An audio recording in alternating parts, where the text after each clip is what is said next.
Look, this interview is not real high concept. We don't have a real fancy plan for this because we don't need one.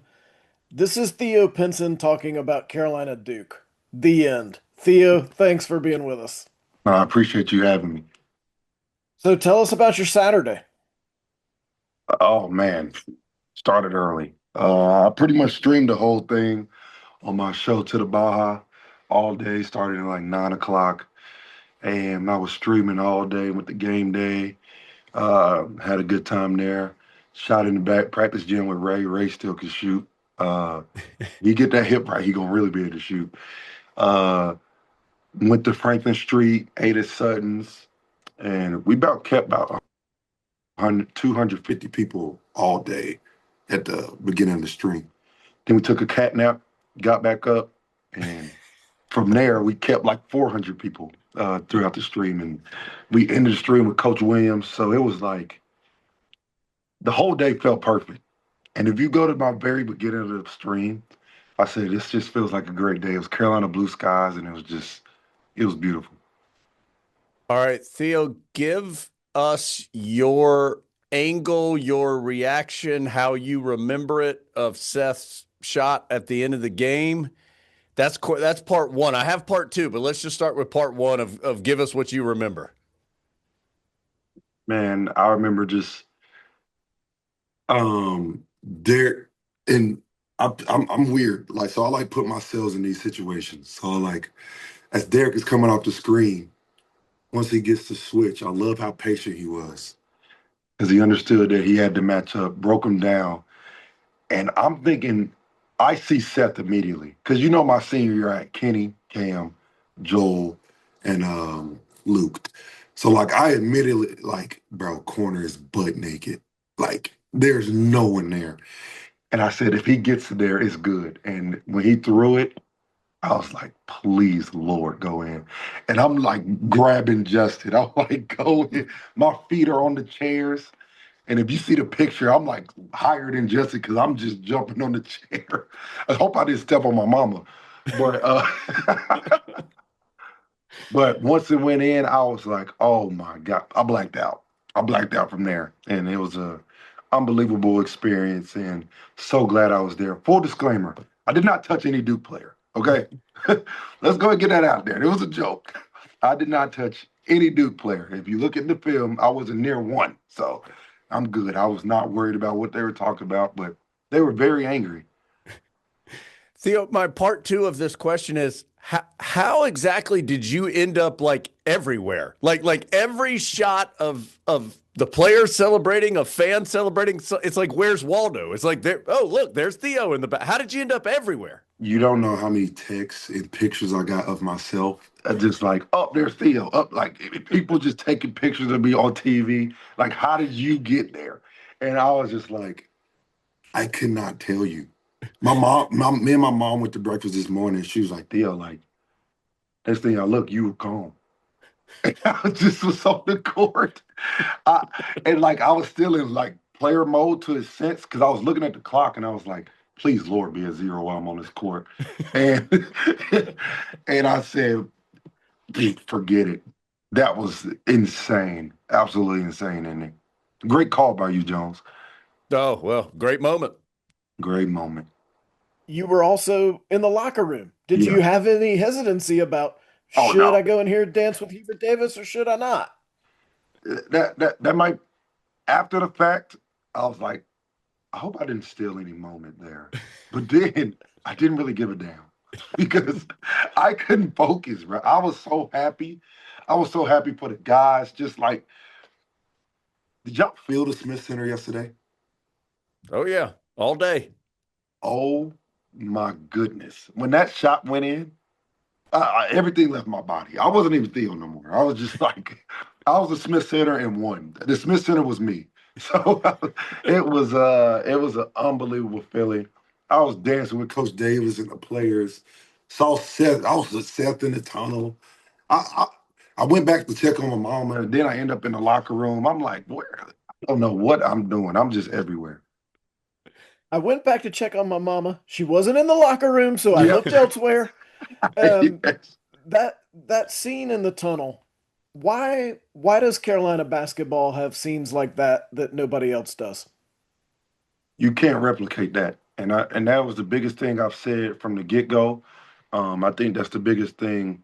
And I know we're not getting into it, but like Carolina basketball is the people. You know what I'm saying? The people have made that place. We've had unbelievable like for Seth to come in and see Justin Jackson, Antoine Jameson, Raymond Felton, me, Kenny Williams, Coach Williams, just sitting there celebrating him and the team and the accomplishment, Caleb Wilson and all those guys, everyone stepped up. That's different. Like I don't care what anyone says. You can try to replicate it. You won't. You can't. That's not anywhere else. And that's where I always say this place is that Carolina's different from everybody else. Theo, you've been a part of great wins, of course, as a player. You've won a national championship as a player. Mm. Is it different when you're watching it as an alum and as a fan to have a moment like this, but as from a different angle? I hated it, but loved it at the same time because me and Justin we were sitting there, and that was the cool part. Like you got Ray, Justin, me, Garrison, Kenny, just sitting right there, just all talking about the game, right? So it's like this is so cool, like guys you went to war with, and like you got the OG and Ray and Antoine and all those guys, and it's like you would rather be out there though, because you could control the narrative. And me and Justin was talking about, we was like, bro, we talking to the players, we trying to act like they hear us. We don't, and we were like, on the other side, you don't hear nobody. I was telling Justin, I was listening to my breathing so I could get my breath. I'm out there exhausted, chasing Luke Kennard, Brandon Ingram, Jason Tatum. I'm guarding Marvin Bagley and Wendell Carter my senior year. So I'm over here focused on that, and like it was just cool to see it from the other side. But you definitely would rather be out there.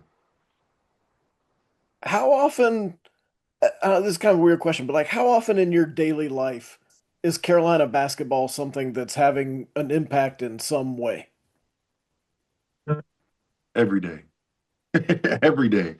Uh, I literally got a Carolina Blue controller, so even when I'm playing a game, I'm something Carolina Blues. Uh, I love that school through and through, man. Like if there was any chance I could get a part of the program and help out any way I could, I would do it in a heartbeat. That place means everything to me. I like Sean told me, he said, I never forget this. When he told us the second time we was in the national championship, which is a blessing, he said, you win this game, you pull a seat at you pull a seat up at the table and you never be forgotten. And it that is ring true from to this day. And I love that school. It's mean the world to me. The fact that I have Coach Williams, I can call Coach Williams right now. Not everybody can say they can do something like that. And I got a family as far as everybody who played at Carolina that I can call for anything. So that's very rare. And it's definitely going to get lost in the way of basketball nowadays because everyone transfers and stuff. So the fact that I'm able to be a part of that, I'm very grateful for. Theo, we didn't want to keep you too much longer. Theo literally just walked into his house. It's obviously been a long weekend. I got one non-basketball question and then one like actual basketball question. Okay. First, just if people don't know, catch Tar Heel fans up in like 30 seconds on you, the podcast, everything that's going Mm. on in your life because it feels like it's exploding right now. Yeah. So I'd have a show called To the Baja. That's on Monday through Thursday, 12 to 2 Eastern Time, 11 to 1 Central Time. That I do with Raymond Felton and Charlie Villanueva. And that we've been doing that all year. We've been growing fast. And it's been great. Me and Ray did our first stream throughout in Chapel Hill, which was great, and people loved it. And I got my Run Your Race podcast that I do with me and AJ Richardson. That's still doing this thing, and we got some stuff coming up soon that are good plans. And I'm actually gonna go to Puerto Rico in a month and play there for the summer. I still had that itch.